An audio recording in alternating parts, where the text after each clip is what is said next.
But there are some titles, beautiful titles across Nigeria. And there's one man who has all of them, many of them, beautiful. He's referred to as the Enyo Hawan of Abia, the Obonge Meibong of Akwa Ibom, the Jagabang of Adamawa, the Olori Ogun of Yoruba land, the Garkuan Yamma of Nupe, and Damadamin Daura of Katsina. These are titles for one man who referred to as a star.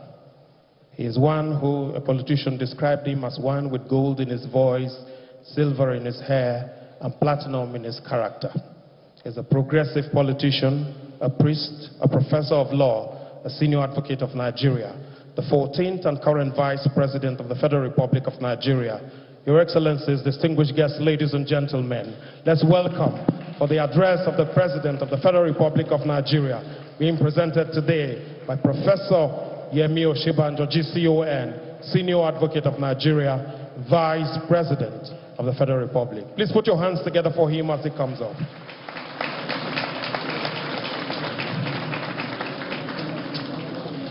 Thank you very much. Please sit. I now know why you said that you didn't believe anything.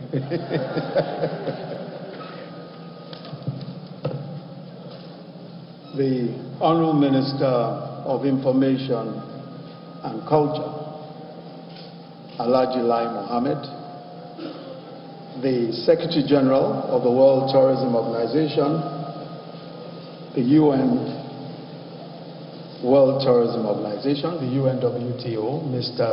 Zurab Poloniskashvili.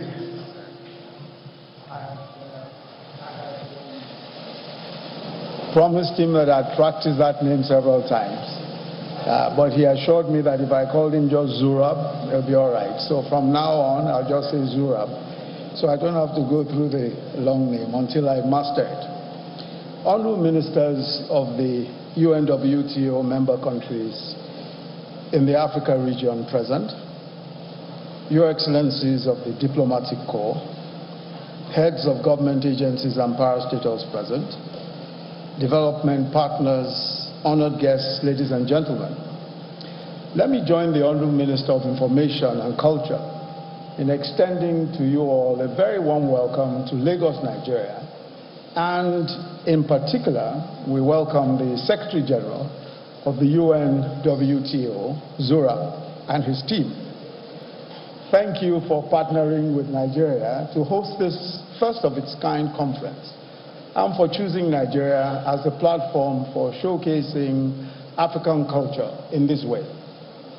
I also congratulate the government of Lagos State and the people of Lagos State for being, as usual, such great hosts to our guests from all over the world. I must not fail to mention that we gather here, and I think this point has been made, at our iconic National Arts Theatre, built in 1976, 46 years ago, in preparation for hosting the second African Festival of Arts and Culture, FESTAC 77, as it was then called, where we welcomed over 17,000 guests from all over Africa, the diaspora, and around the globe. And I think it is symbolic that this conference, which focuses on rebuilding and restarting tourism, is being held here in our own rebuilt and refurbished National Arts Theatre. Excellencies, we must also commend the UNWTO for the great work that it has done through the years, and especially the admirable way that it guided the industry in the bleak and uncertain months of the pandemic. Your bold and informed approach to guiding and advising the tourism world on restarting tourism in the aftermath of the pandemic has been pivotal in the very quick recovery of tourism worldwide. The theme of this conference, linking tourism, culture, and creative industries, pathways to recovery and inclusive development, is in line with the great work that the UNWTO has done in speeding up economic recovery and promoting inclusive development. Tourism has already established itself, and we've heard quite a bit of this already, as perhaps one of the top job-creating economic sectors. Its contribution to global GDP is estimated at somewhere in the order of about 10%. Before the outbreak of the COVID-19 pandemic, 1 out of every 10 jobs worldwide depended on tourism. And the aggregate of international tourist arrivals reached 1.4 billion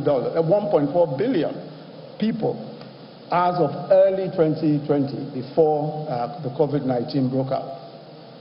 Tourism opportunities and jobs are inclusive. They cut across all income segments, from the millionaire entertainers to the janitors in hotels. Jobs are gender sensitive. Men and women take on all of those jobs and accommodate rather than discourage those who speak other languages other than the local languages. But tourism is possibly also the most profound unifier of all economic activities. First, because it's the greatest eye-opener.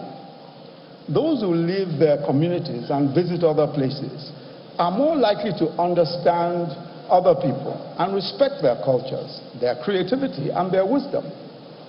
When you hear the proverbs of the Kikuyus of Kenya, or the Fulas of Guinea, or the Igbos of Nigeria, you will no longer think of them as barbarians.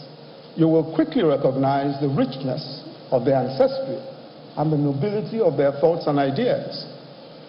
All notions of equality of human beings, of respect for human dignity, make far more sense when we interact with other people. And it's only tourism that assures that interaction.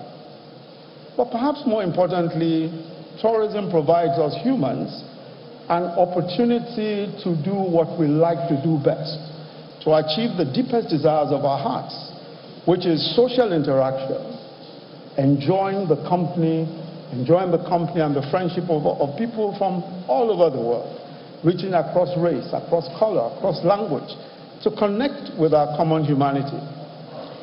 The bridges that we employ,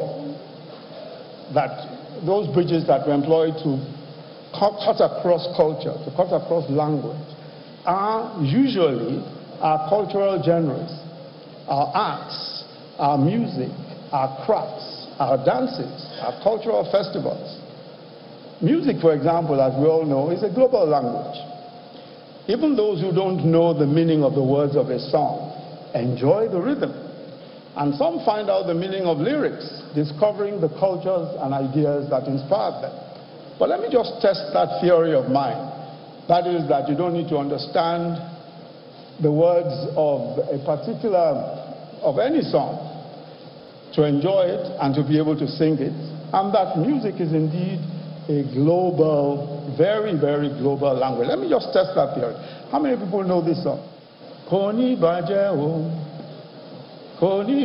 o, let me see you go, lo, lo, lo. Don't know it. Okay, let's sing it. So let's sing it together.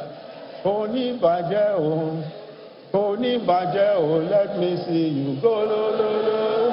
Let me see you go, lo, lo, lo. Buga. No, wait a minute. You know the buga has to be a real buga. So let's do that last bit again. Let me see you go, lo, lo, lo. Go, lo, lo, lo.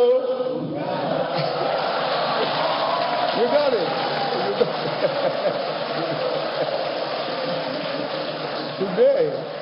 Today, Nigerian music rendered in different Nigerian languages all over the world. So people all over the world are dancing to Kiss Daniel. That song, Buga, of course, was sung by Kiss Daniel. The phrase Buga is a Yoruba expression. It means flaunt your hard-won success. Take the fruits of your work. Take the opportunity. All your successes. Show off your successes. Don't sit down there thinking my success is too small. Really, show it off. Many all over the world, and many people all over the world, are squaring up their shoulders and saying, it doesn't matter how hard it seems. It doesn't matter how hard it looks. I must show off my own success, no matter how little it may seem to others. It may seem to you that it's small, but I'm just going to Bugawan anyway. And he'll be performing. And he'll be performing the song at Qatar, the Qatar World Cup in a few days. He'll be performing that song. I'm sure many of us also know Burna Boy, a Nigerian Afrobeat star. He performed in front of 70,000 people in the Finland's Flow Festival in 2022, just this year, singing songs like Last Last. How many people know Last Last? I just want to know how old you are, because all you old folks, there's no way you're going to know Last Last. Okay, so how many people know Last Last? Yeah. You don't cast Last Last. Everybody go chop breakfast. So you will chop breakfast too. Now, in Pidgin English, now this man sang this song in Pidgin English to a Scandinavian audience of 70,000 people, and they enjoyed it. They didn't even know what it meant. What does it mean to say, don't cast, last, everybody go chop breakfast? But of course there is wisdom in it if you choose to find out. It means that at the end, we're all going to matter. We're all going to succeed. At the end, last, at the end, we'll all chop breakfast. All of us, whether we are chopping breakfast now or not, one day, you too will chop breakfast. That song is also the first Afrobeat song to have sold over 500,000 units in the first 17 weeks of its release. First 17 weeks, it sold over 500,000 units and is now being certified for gold in the USA. So this is a great song, accepted all over the world. Another Nigerian artist, Ashake, I'm sure you all know Ashake. Who knows Ashake? You know Ashake. Who sings in... I know all these old folks. I can see you all. There's no way you're going to know them, but we'll teach you. We'll teach you. Ashake, who sings in Pidgin English. Of course, you know he sang the song, Organize, Organize. Every other day I organize. Some of us are wise. Every other person overwise. You don't know the song. Anyway, I'll teach you. Let me tell you. So this song is saying, organize, organize. Every other day I organize. Some of us are wise. Every other person overwise. So the song ridicules those who think they're too smart. I know there are so many people who think they're smarter than everybody else. So this song is saying, come on, we're all wise, we're all smart. Don't ever think that you are smarter than everybody else. Now, these are street slangs. These songs are street slangs in Lagos and perhaps in some other urban parts of Nigeria. But the world loves it. And this particular artist, Ashake, in his show at the O2 Arena in Brixton in the UK, sold out to an international audience in less than 5 minutes. As soon as the tickets were put online, in less than 5 minutes, the show had sold out. And then, of course, see how the Black Panther movie and its sequel, the Black Panther Wakanda Forever, has taken the world by storm, breaking box office records, making in excess of $330 million in sales in its first week.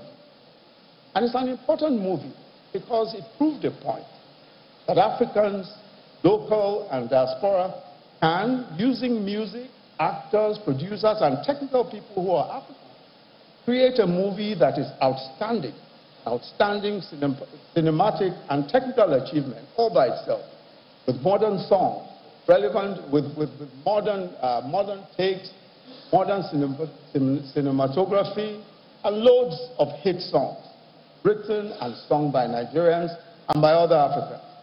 They were here last week. I'm sure that Lagos recognized that they showed up here last week for the African premiere of that movie. That an African premiere was held here in Africa, that an African premiere was held at all for any movie is an important statement all by itself. And I think that we should always remember to commend all of these great young men and women who are doing such great things, unifying Africa and unifying the world in the process. Because of the vast components of tourism, of course, we know that components of tourism are largely local and homegrown, they are more likely to be sustainable. And the promotion and preservation of cultural sites, forests, of natural life, and aquaculture for tourism purposes works well with our zero carbon ambition. So when we teach a whole new generation to love and respect our beaches, love and respect our forests, and at the same time we create jobs and livelihoods in doing so, we are actually achieving the perfect balance that would enable us to long enjoy God's endowments in nature and in prosperity.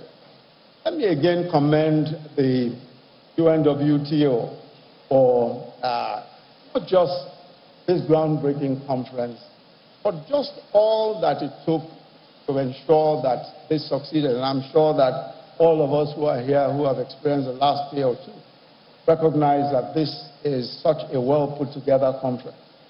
But it's also, this conference is an opportunity to define the future of tourism.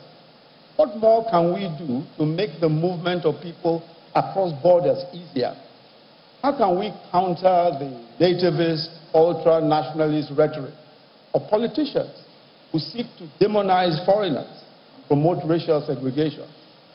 How about technology? Will virtual reality, virtual visits and tours kill human interaction? Or can we turn virtual reality to advantage for tourism? So many questions. I'm sure that this gathering of experts and industry players and enthusiasts will find answers and keep finding answers. The good thing is that this is only the beginning of this important conversation. So while wishing you a very enjoyable and fruitful deliberations as you continue in the conference, it is my very special pleasure and privilege to formally declare open. I'm sure that we have already opened it in our various ways, to formally declare open the UNWTO Global Conference on Tourism and Culture and Creative Industries, Pathways to Recovery and Inclusive Development. Thank you all very much. God bless you.